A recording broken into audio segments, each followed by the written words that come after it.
ओम शांति। ओम शांति। ओम शांति। आज है स्वतंत्रता दिवस 15 अगस्त। आज के दिन भारत देश आज़ाद तो हो गया था, लेकिन आज भी सारी दुनिया क्या है, विकारों में फंसी पड़ी। आज हम लोग स्वतंत्र नहीं हैं, क्योंकि आज देखिए हम अपने बच्चों को भी बाहर जब भेजते हैं तो डर में जीते हैं कि कुछ गलत ना हो जाए, गलत ना हो जाए। किससे डर रहे हैं? आखिर तो अपने देश के लोग हैं, है ना, लेकिन फिर भी डर रहे हैं, क्योंकि सबके अंदर विकार भरा हुआ है और उस विकार से किसी को हानि ना पहुँचे, इसलिए हम लोग डर रहे हैं। तो आज हमें बाबा निमित्त बना रहा है कि पूरे देश को ही नहीं, पूरे विश्व को विकारों की गुलामी से आज़ाद कराने का हम लोग सब निमित्त बन रहे हैं। सबके अंदर जो विकार भर गया है उसको हटाने के निमित्त है। शांति का दान देना है, पवित्रता का दान देना है। तो जब हम खुद शांत रहेंगे, पवित्र रहेंगे, बाबा के श्रीमत पर चलेंगे, तभी तो हम पूरे देश को ही नहीं, पूरे विश्व को आज़ाद कर सकते हैं। तो आज हम लोग बहुत प्यार से आज़ादी का महोत्सव भी मनाएंगे और प्रतिज्ञा भी लेंगे। उसके पहले हम लोग मुरली पे जाते हैं। ओम शांति। प्रातः मुरली ओम शांति। बाप दादा मधुबन 15/8/26 है आज। बाबा कहते हैं, मीठे बच्चे, सबको यही पैगाम दो कि देह सहित देह के सब धर्मों को भूल अपने को आत्मा समझो और सब दुख दूर हो जाएंगे, है ना। जब हम आत्मा समझेंगे ना, तो सबसे पहले अपना पराया दिखावा ये सब बंद हो जाएगा, क्योंकि आत्मा समझने से हमें पता चलता है कि हम यहाँ के नहीं हैं। हम लोग यहाँ खेलने के लिए आए हैं, उसके बाद अपने घर जाना है, तो कोई लालच क्या रखेंगे जब सब कुछ यहीं पर छूट जाएगा। तो इसीलिए बाबा कहते हैं कि सब दुख दूर हो जाएंगे। तुम बच्चों को किस बात में फॉलो फादर करना है? उत्तर है, जैसे इस ब्रह्मा ने अपना सब कुछ ईश्वर अर्पण कर दिया, पूरा ट्रस्टी बना, मतलब दे भी दिया और फिर अधिकार नहीं जमाया, ट्रस्टी बनकर फिर उससे सेवा कराया। ऐसे ट्रस्टी बनकर रहो, कभी भी उल्टा सुल्टा खर्चा कर पाप आत्माओं को नहीं देना, है ना। पाप आत्माओं को नहीं देना। अगर मतलब किसी को आप दे दिया, वह उसी पैसे से वो नॉनवेज खा लिया, तो पाप का भागीदार बनेंगे ना। तो इसीलिए बाबा कहते हैं उल्टा सुल्टा खर्चा बंद करो और किसी पाप आत्माओं को पैसों की लेन देन नहीं करो। जो भी है बाबा के यज्ञ में समर्पण करके और खुद को समर्पण करो। अपना सब कुछ ईश्वरीय सेवा में लगाओ और ट्रस्टी बन जाओ। बाप की श्रीमत पर चलते रहो। बाप देखते हैं कौन बच्चा कितनी श्रीमत पर चलता है ना। बाबा सब कुछ देख रहा है और सबका फिक्स है कैसे ड्रामा बना हुआ, जो जैसे समर्पण करा उसके हिसाब से उसका ड्रामा बना हुआ है। गीत बजाए तू प्यार का सागर है, और हम लोग मास्टर प्यार के सागर बन रहे हैं। ओम शांति। बच्चों ने गीत सुना, कहते हैं बाबा हम कहाँ से आए हैं, कब आए, फिर वापस जाने की राह कैसे भूले। यह ड्रामा कानों में समझा दीजिए। हम कौन हैं, कहाँ से आए हैं और फिर कहाँ चले गए। एक ज्ञान की बूंद तो दे दो, क्योंकि ज्ञान सागर है ना शिव बाबा। तो हम सब ज्ञान की बूंद लेने के लिए तरस रहे। यही बोलते थे ना कि बताओ, जब दुखी होते थे बोलते थे ना कि कहाँ से आए हैं, क्यों आ गए इस दुनिया में रहते। लेकिन आज बाबा को बोलते बोलते आज बाबा सारा ज्ञान हमें दे रहा है। तो जो बूंद है वो बूंद क्या, पूरा सागर लुटा रहा हमारे ऊपर। तो अभी बच्चे जानते हैं कि हम आत्माएं कहाँ की रहने वाली हैं। अब हम लोग जान गए ना कहाँ की रहने वाली हैं। फिर बाप को और अपने स्वर्ग को कैसे भूले, ये भी जान गए हैं। कैसे आकर यहाँ दुखी हुए, कोई दुखी किया क्या? कोई दुखी नहीं किया, हम चलते चलते यहाँ आ गए हैं। यह राज कानों में सुनाओ। अब बाप ज्ञान का सागर भी है, पवित्रता का सागर भी है, प्रेम का सागर भी है, शांति का सागर, सुख का सागर, संपत्ति का भी सागर है। वो कितना संपत्ति दे रहा है। यहाँ पर तो संपत्ति के लिए लोग झगड़ा करते हैं, थोड़ा थोड़ा संपत्ति के लिए। अब बाबा कितना देगा संपत्ति? हीरे ज्वारतों से बना हुआ महल ही रहेगा, सोने हीरो से। सारे फर्नीचर हीरो के सोने के रहेंगे, कुछ लेने की दरकार ही नहीं रहेगी। तो इसीलिए बाबा यहाँ पर साधारण रूप में रहने बोलता है, त्याग तपस्या करते हुए जीने बोलता है। तो आदि बाबा कहते तुम तो सब संपत्ति के अधिकारी हो। अभी बेहद का बाप के द्वारा यह सब बातें समझते हैं। आदि में कहाँ से आए, फिर मध्य में क्या हुआ जो हम रास्ता भूलकर दुखी हुए। फिर अब बाबा को कहते हैं, बाबा हमको रास्ता बताओ। तो रास्ता तो बता रहा कि बच्चे श्रीमत पर चलते रहो, यही राह है, इसी राह पे चलते चलते तुम स्वर्ग दुनिया में पहुंच जाओगे। तो हम अपने सुख धाम शांति धाम में जाएं। तो बाप ही बैठकर बतलाते हैं, तुम आदि में कौन थे, फिर मध्य में क्या हुआ, भक्ति मार्ग कैसे शुरू हुआ, अंत में क्या हुआ। यह आदि मध्य अंत का राज अब बुद्धि में बैठा। आदि में क्या थे हम, देवी देवता थे। मध्य में क्या बने, पूज्य बन गए, पुजारी बन गए। और अंत में क्या बन गए, ब्राह्मण बन गए ना, फरिश्ता बन रहे हैं, ब्राह्मण से फरिश्ता बन रहे हैं। तो यह आदि मध्य अंत का राज अब बुद्धि में बैठ गया। यह ड्रामा है ना। तो यह मनुष्यों को जरूर जानना है, क्योंकि एक्टर्स है, हम लोगों को ये जानना चाहिए। तो बाबा कहते हैं हम सब एक्टर हैं, हम लोगों को सारा ज्ञान, जैसे रामायण में राम का पाठ अदा कर रहे हैं, कोई राम का पाठ अदा कर रहा है और उससे पूछे कि राम कौन है, तो पता ही नहीं कौन राम है, बस हम राम हैं, तो ऐसे होगा क्या, उसको पूरा रामायण जानना पड़ेगा ना। तो उसी तरह हम लोग जो बन रहे हैं, एक्टिंग कर रहे हैं, हम लोगों को अपनी एक्टिंग का पता होना चाहिए। तो बाबा कहते जानते हैं कि हम आत्माएं निराकारी शांति धाम से आई हैं, यहाँ टॉकी धाम में, बोलने वाले धाम में आए हैं। मूल वतन है निराकारी, सूक्ष्म वतन है, वहाँ पर मूवी एक्शन से होता है, बोलना नहीं होता है वहाँ, और स्थूल वतन में बोलना भी होता है। तो फिर मूल वतन से आत्माएं आती है टॉकी धाम में, शरीर धारण कर पाठ बजाने। आत्मा का निवास स्थान शांति धाम है। यह बातें दुनिया में और दूसरा कोई भी नहीं जानता है। यह ज्ञान का सागर बाप ने आकर समझाया है, अभी समझा रहे हैं। ज्ञान का सागर कहा जाता है पारलौकिक परम पिता परमात्मा को, मनुष्य को नहीं कह सकते हैं, है ना, मनुष्य को नहीं कह सकते हैं, क्योंकि यह महिमा सिर्फ एक बाप की है, परम पिता परमात्मा कहना, जिसको और कोई नहीं जानता। अभी विनाश का समय है, गाया हुआ है, विनाश काले विपरीत बुद्धि किसकी, यूरोप वासियों को, है ना, भारतवासियों का नहीं बोला बाबा, यूरोप वासी। अभी बाप ने तुम्हारा बुद्धि योग अपने साथ लगा लिया है कि माम एकम याद करो। मैं मुसलमान हूँ बोलेंगे, मैं हिंदू हूँ बोलेंगे, मैं सिख हूँ, मैं ईसाई हूँ, क्या बोलेंगे, अभी मैं ब्राह्मण आत्मा हूँ, है ना। तो ये सब देह के धर्म है, आत्मा तो आत्मा ही है ना, सब आत्मा ही है। तो बाप समझाते देह के सब धर्म को छोड़ो और अपने को आत्मा समझकर मुझे याद करो। याद करेंगे तो पति से पावन बन जाएंगे। तो बाप कहते हैं इस देह को भी भूल जाओ।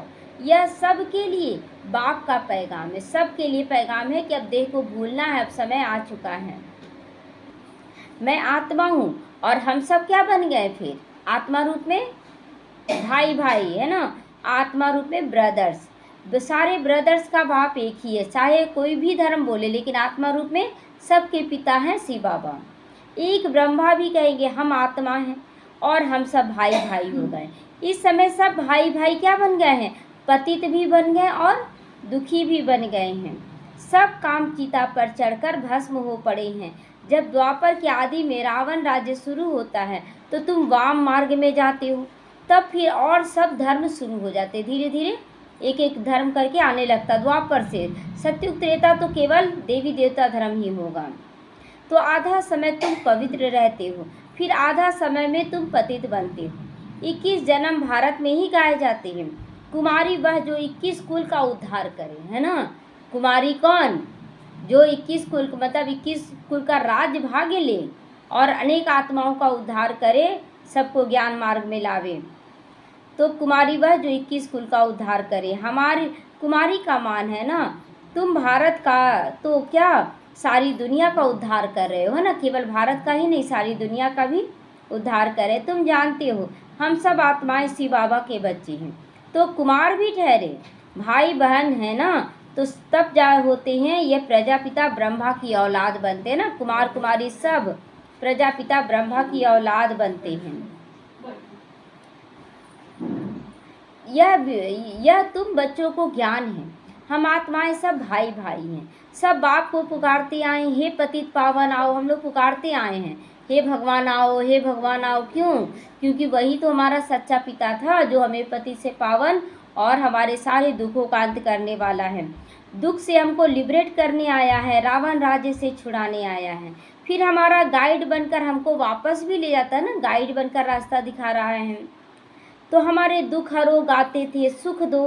अभी तुम समझते हो कि बरोबर बाबा आया हुआ और हमको इस कलयुगी रावण राज्य से छुड़ाकर साथ ले जाकर चलेगा, ले जाने आया है। पता है ना कि ले जाएगा कि नहीं, कि छोड़ देगा? ले जाएगा सबको, और ले जा रहा है। अब समय आ चुका है, वो कार्य स्टार्ट हो चुका है। जहाँ जिसको जिस परिवार में सेट करना है सेट करता जा रहा है बाबा। सभी आत्माएं पतित है, इसलिए शरीर भी पतित है। आत्मा को ही पावन बनाकर ले जाते हैं निर्वाण धाम में। पास्ट में, प्रेजेंट, फिर फ्यूचर होगा ना। आदि मध्य अंत। आदि फिर है आदि, सतयुग आदि, कलयुग अंत, फिर फ्यूचर होगा सतयुग, है ना। अभी कलयुग का अंत है और फ्यूचर क्या होगा? सतयुग आ जाएगा। तो यह सहज समझ में आया सबको? बाबा क्लियर कर दिया ना, सहज समझा दिया। अच्छा, बीच में क्या हुआ? हम कैसे गिर गए? हम पावन देवता थे, फिर पावन से पतित कैसे बन गए? ताज्जुब लगता है ना कि कहाँ देवी देवता और कहाँ कैसे आज बन गए हैं। तो फिर पावन से पतित कैसे बन गए? अभी तुम समझते हो कि बाप समझाते हैं। जब रावण राज्य शुरू होता है तब तुम पतित बनते हो, और अब फिर तुमको भविष्य देवता बनाने आया हूँ। इसमें डिफ़िकल्टी की कोई बात ही नहीं है ना। है ऐसा कोई बात जो नहीं समझ में आ रहा? सारी बातें समझ में आ रही है, तो इसमें डिफ़िकल्टी की कोई बात नहीं। बाबा कहते हैं तुमको इस विषय सागर से पहले पार ले जाता हूँ। गाते भी है ना, नैया मेरी पार लगाओ, है ना। नैया मेरी पार लगाओ, जो डूबी हुई है उनको क्षीर सागर में ले चलो। उनको खेवैया बागवान भी कहते हैं। अभी कांटों के जंगल में पड़े हैं, हमको फिर फूलों के बगीचे में ले चलो। देवताएं कौन हैं? फूल हैं, है ना। और अभी मनुष्य कांटे बने हुए हैं। देवता कभी किसी को दुख नहीं देते हैं, वहाँ तो सुख ही सुख होता है, वहाँ तो दुख देने की बात ही नहीं है। वह तो सिर्फ गाते हैं कि यहाँ तो तुम प्रैक्टिकल सुन रहे हो ना। हम लोग प्रैक्टिकल बन भी रहे हैं और सुन भी रहे हैं। कहते हैं ना बाबा, हमको कहाँ से भूलें, हम कहाँ से भूलें? इस सृष्टि चक्र को हम कैसे भूल गए? सत्युग त्रेता में ये नहीं जानते, क्योंकि वहाँ तो हम सुखी थे। फिर दुखी कब हुए? जब रावण राज्य शुरू हुआ, है ना। द्वापर से जब रावण राज्य शुरू हुआ तभी हम दुखी हुए। तो भारतवासी रावण को जलाते ही रहते हैं जब तक उनका विनाश नहीं हुआ। फिर सत्युग में थोड़े ही हर वर्ष जलाएंगे। यह है भक्ति मार्ग। अभी रावण का राज्य खलास होना है। भक्ति मार्ग में रावण को हर वर्ष जलाते हैं ना, परंतु मरता ही नहीं। क्यों नहीं मर रहा है रावण? क्योंकि उसको पनाह कहाँ दिए हैं, उसको रखे कहाँ हैं? सब अपने अंदर ही छुपा कर रखे हैं। तो बाहर में रावण को मारने से क्या होगा, जब अपने अंदर ही रावण बैठा है तो अभी रावण तुम्हारे आगे जैसे मर गया ना। अब रावण को अंदर से निकाल कर मार रहे हैं तो मर रहा है कि नहीं रावण? तो तुम जानते हो रावण राज अब खत्म होना है। 5 भूतों का सिर काटा जाता है ना। पहले पहले काम का सिर काटते हैं। काम ही महाशत्रु है। तो बाप कहते इन 5 भूतों पर विजय पाने से ही तुम विश्व पर जीत पाओगे। जब तक ये 5 भूत हटे नहीं तब तक जीत नहीं पाएंगे। तो कहते हैं ना, मनुष्य खुद भी कहते हैं हम पतित हो गए हैं, इसीलिए बुलाते हैं पतितों को पावन बनाने के लिए आओ। आत्मा बुलाती है, हे पतित पावन बाबा आओ। खेवैया रहम दिल बाबा आओ, हर हमें इन 5 विकारों से मुक्ति कराओ। तो बाप कहते मैं कल्प कल्प आता हूँ। कैसे आता हूँ यह कोई भी नहीं जानता। परम धाम से आए, कैसे आए, कब आए, इसका एक्यूरेट किसी को नहीं पता है। तो गीता में भी है, भगवान ने आकर राजयोग सिखाया, परंतु भगवान कौन है, कब आया, ये किसी को भी पता नहीं है। गीता को खंडन कर दिया है। कैसे गीता का खंडन हुआ है? गीता का खंडन कैसे हुआ है? बस शिव की जगह में श्री कृष्ण का नाम डालकर खंडन किया है आज। तो द्वापर में श्री कृष्ण ने आकर क्या किया? मनुष्य तो कुछ समझते ही नहीं, बिल्कुल ही अनराइटियस हो गए हैं ना, गलत कर दिए ना, तो अनराइटियस हो गए हैं। सतयुग में होते हैं राइटियस। अभी तुम अनराइटियस से राइटियस बन रहे हो, है ना। पहले बोलते थे जो गलत सलत, अब वो सही कर रहे हैं। तुम ही संपूर्ण निर्विकारी पूज्य थे, तुम ही अब विकारी पुजारी भी बने हो। बाबा दोनों बात क्लियर करा कि अगर पूज्य बनेंगे तो संपूर्ण पवित्र भी हम ही बनेंगे, और पुजारी भी बने तो संपूर्ण विकारी भी हम लोग ही बने हैं। तो पहले आप ही पूज्य, आप ही पुजारी। तो पहले तुम पूज्य थे 21 जन्मों तक, फिर पुजारी बने हो। सतयुग में 8 जन्म, फिर त्रेता में 12 जन्म लेते हो। बाप ही बतलाते कि तुम पतित से कैसे बने, पतित कैसे बने, कब से गिरे हो, यह सृष्टि का चक्र कैसे फिरता है, सब कुछ पता हो गया ना। सारे वर्ल्ड की हिस्ट्री, ज्योग्राफी, आदि मध्य अंत का राज बच्चों को बाप ने बैठ समझा दिया। तो अब कोई क्वेश्चन रहता है क्या, कैसे, क्यों, नहीं आता है ना क्वेश्चन। अब तो लगता है केवल पुरुषार्थ जल्दी जल्दी करना है। तो सारा राज बाबा बैठ समझाते हैं। सब एक रस तो लेकिन नहीं समझेंगे, है ना। एक रस समझ जाए तो सब कुछ समर्पण कर ब्रह्मा बाप समान बन जाए। बाबा कहते मैं आकर किंगडम स्थापन करता हूँ, राजधानी स्थापन करता हूँ। अब तुमको सर्वगुण संपन्न बनना है, तब तक सतयुग में जा नहीं सकते हो। जब तक सर्वगुण संपन्न नहीं बनेंगे तब तक सतयुग में नहीं जाएंगे। बनना यहाँ है, फिर भविष्य में जाकर तुमको राज्य करेंगे, तुम राज्य करोगे। उसके बीच में सब विनाश होगा पहले, है ना। हम लोग संपूर्ण बनेंगे और उसके बीच में उसके बाद क्या होगा, विनाश होगा, तब हम लोग आएंगे। तो विनाश भी देखेंगे जरूर, तुम प्रैक्टिकल में अपना पार्ट बजाओगे, है ना। एक तरफ विनाश देखेंगे और एक तरफ प्रैक्टिकल में हम अपना पार्ट बजाएंगे। विनाश भी देखेंगे, तुमको थोड़ा ही पता पड़ता है आगे क्या होगा। भी जो कल पे पहले हुआ होगा वो होगा, तुमको टोटल बताया जाता है, टोटल बता दिया जाता है स्थापना और विनाश कैसे होगा। विनाश कैसे होगा वह तो जब होगा तब देखोगे, है ना। विनाश कैसे होगा, देखते हैं ना कि अचानक सुखी परिवार है और अचानक उसके घर में तूफान आ गया, बहुत बड़ा परिस्थिति आ गया, तो पूरा घर तहस महस हो जाता है, बोलने लगता है कि क्या हो गया, पहाड़ टूट पड़ा मेरे ऊपर। कल तक वही अहंकार में जी रहा था और आज वो गिर गया, तो ये विनाशील नहीं है तो और क्या है, अचानक ही। तो वह तो जब देखोगे ना तो समझ में आएगा। दिव्य दृष्टि से विनाश देखा है, आगे चलकर प्रैक्टिकल देखोगे। स्थापना का भी साक्षात्कार दिव्य दृष्टि से किया हुआ है, प्रैक्टिकल फिर देखोगे स्थापना कैसे हो रहा। अभी तो दोनों चीज़ दिख रहा है, कैसे बाबा अपने बच्चों को सेफ्टी से एक जगह पहुंचा रहा है, परिवार में रख रहा है, और इधर विनाश भी शुरू कर देगा। तो आगे चलकर प्रैक्टिकल देखोगे। तो बाबा कहते बाकी जास्ती ध्यान में जाना ठीक नहीं है। बाबा ये भी कहता ज़्यादा ध्यान मान में नहीं जाना है, फिर वैकुंठ में जाकर डांस करने लग पड़ते, न ज्ञान न योग दोनों से वंचित हो जाते। अगर ध्यान में जाते हैं वैकुंठ में तो न ज्ञान रहेगा न योग रहेगा, तो इसीलिए समय की बर्बादी है। बाबा कहते हैं तो ध्यान में जाने की कोई दरकार अब नहीं, यह तो भोग सिर्फ लगाया जाता है। तुम ब्राह्मण वहाँ जाते हो, देवताओं और ब्राह्मणों की महफिल लगती है वहाँ। देवता किसको कहा गया, ऊपर में जो संपन्न और संपूर्ण बनकर है ना ऊपर में, तो उनका, और अभी हम ब्राह्मणों का मेला लगता है वहाँ पर। तो यह तो बाबा कहते हैं सब कुछ बताया जा रहा है। यहाँ तुम अभी पीहर घर में बैठी हो, फिर तुमको लायक बनाया जाता है विष्णुपुरी में जाने के लिए। बच्चे की, कन्या की जब सगाई हो करते हैं तो उनको समझाया जाता है। क्या समझाते हैं, लड़की की जब शादी करते हैं तो क्या समझाते हैं, ससुर घर में कैसे चलना है, सबसे प्यार से चलना है, झगड़ा नहीं करना है ना। माँ बाप समझना है, सास ससुर को, ननद देवर को भाई बहन समझना है। तो यहाँ भी बाबा क्या बोला कि जब ब्राह्मण परिवार में आ रहे हो तो सबको क्या समझो, भाई बहन समझो, अपने ही भाई बहन है ना। तो हूबहू यहाँ भी ऐसे ही समझाया जा रहा है। बाप कहते तुमको सर्वगुण संपन्न, 16 कला संपूर्ण, संपूर्ण निर्विकारी, मर्यादा पुरुषोत्तम और डबल अहिंसक बनना है। यहाँ ही बनना है, स्वर्ग में यह लड़ाई झगड़े आदि की बात नहीं होती। अभी तुम विष्णुपुरी से, विष्णुपुरी यानी ससुर घर जाते हो ना। ससुर घर क्या है, कहाँ है हमारा, वैकुंठ है ना, सतयुग न। ससुर घर जाते हो, वहाँ है महान वैष्णव, महान वैष्णव। जैसे यहाँ भी वैष्णव हैं, लहसुन प्याज छोड़ दिए, वैष्णव बोलते हम हैं, लेकिन वहाँ तो महान वैष्णव हैं। विष्णु कुल में जाएंगे, वैष्णव देवताएं विकार में थोड़ी जाती हैं।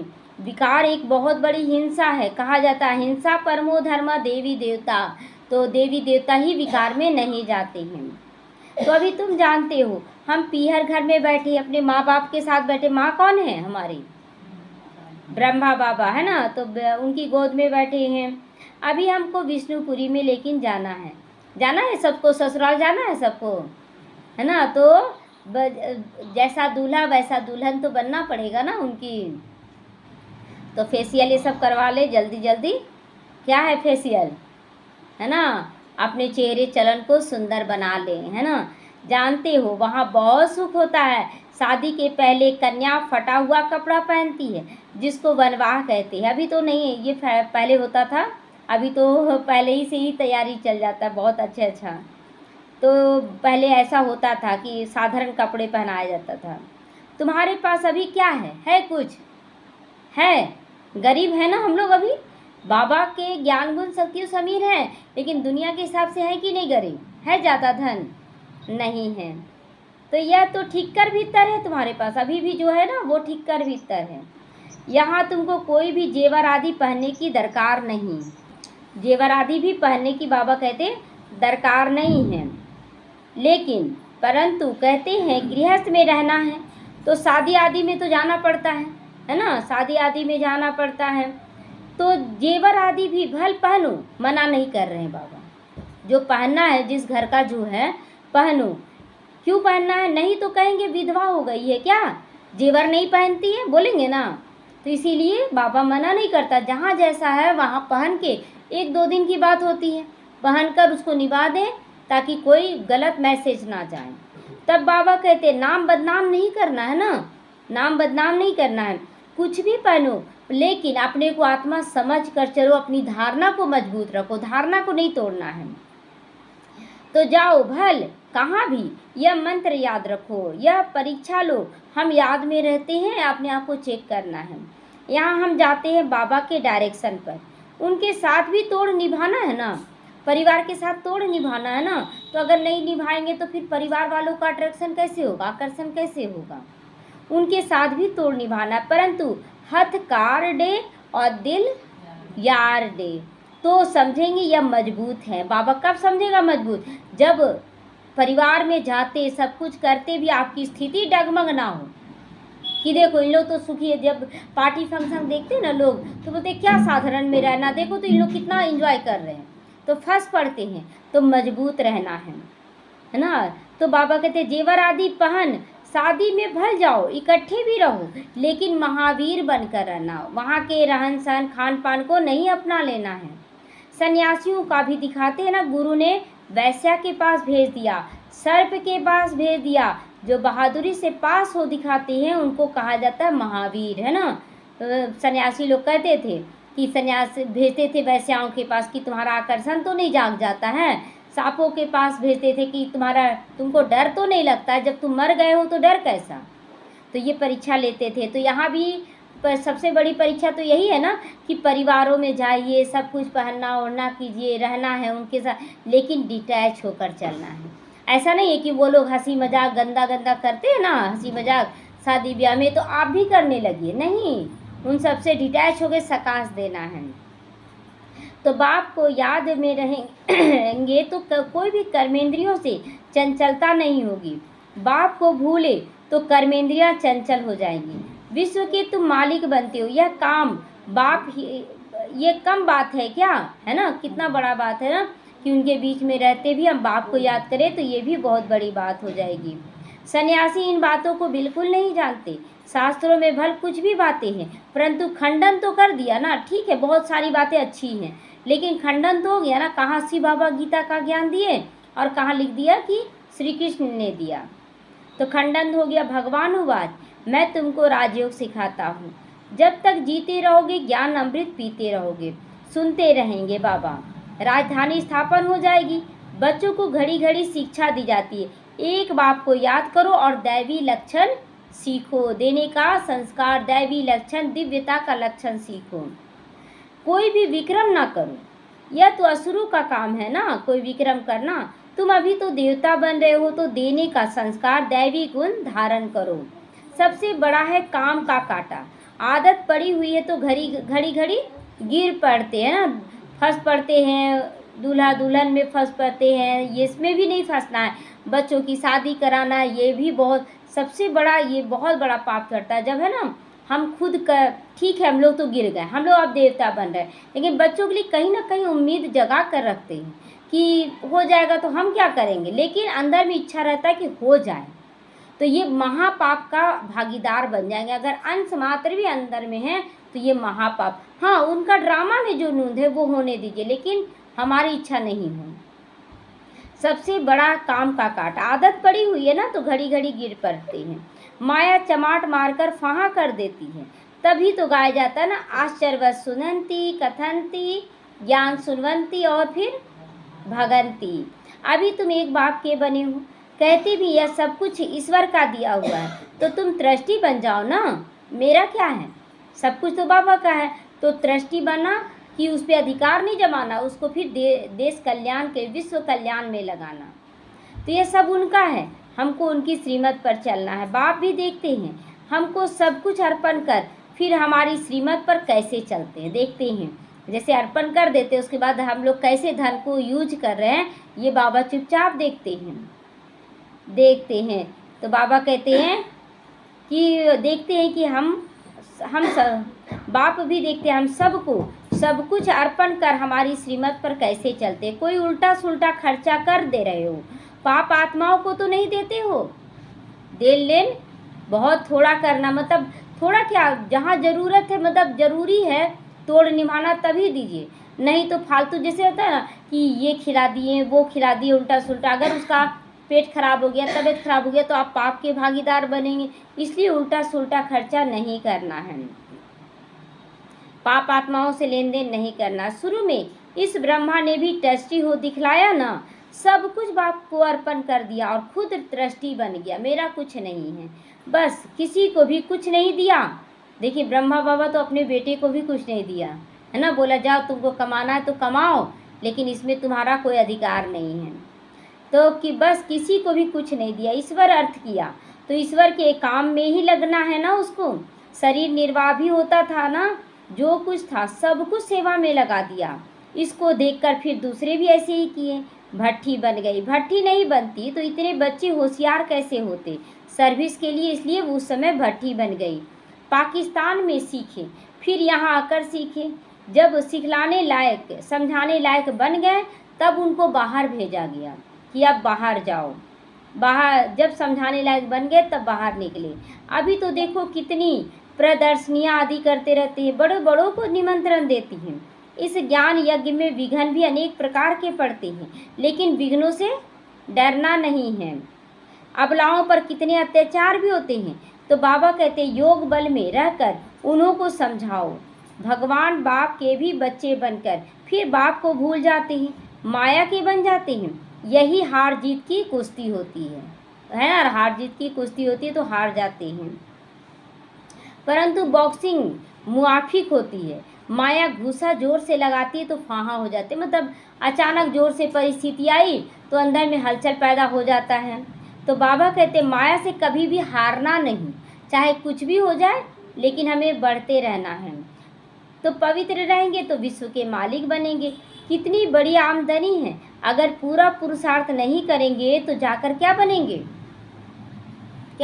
दास दासी बनेंगे। तो पूरा पुरुषार्थ नहीं करेंगे तो दास दासी बनेंगे। राजधानी सारी यहाँ ही स्थापन हो रही है ना, ये नहीं समझे कि वहाँ जाके बन जाएंगे, नहीं, यही देखा जा रहा। अच्छा, मीठे मीठे सीखी लदे बच्चों प्रति माता पिता बाप दादा का याद प्यार और गुड मॉर्निंग। रूहानी बाप की रूहानी बच्चों को नमस्ते। हम रूहानी बच्चों की रूहानी माता पिता बाप दादा को याद प्यार, गुड मॉर्निंग और नमस्ते नमस्ते। शुक्रिया बाबा शुक्रिया। हम रहेंगे सदा हंसते हंसते, शिव बाबा के साथ जाएंगे परम धाम, आएंगे बैकुंठ में हंसते हंसते। ओम शांति। धारणा के लिए मुख्य सार है, जब तक जीना है ज्ञान अमृत पीते रहना है। महावीर बनकर माया की बॉक्सिंग में विजयी बनना है। अगर माया कोई विघन भी डाले तो हमें बहुत अच्छे से उसको हरा देना है। और सबके साथ तोड़ निभाते हुए दिल एक बाग के साथ जोड़ना। देखिए दोनों चीज़ बाबा कह रहा है ना, बैलेंस करके चलने बोलता है। विघ्नों से डरना नहीं है, सर्विस से अपना सब कुछ सफल करना है। ईश्वर अर्थ ट्रस्टी बनना है, सब कुछ देकर बाबा को ट्रस्टी बनना है। ट्रस्टी बनना, आप घर गृहस्थ में रह रहे हैं तो आपका सब कुछ किसका हो गया? बाप का हो गया। ऐसा नहीं बोला रहा बाबा कि सब कुछ ला कर दे दो, लेकिन आप ट्रस्टी होने का मतलब फिजूल खर्च नहीं करना है, व्यर्थ खर्च नहीं करना है, या पाप आत्माओं के साथ लेन देन ज़्यादा नहीं करना है। तो उल्टे सुलटे कुछ भी उल्टे सुलटे कार्य में पैसा नहीं लगाना है।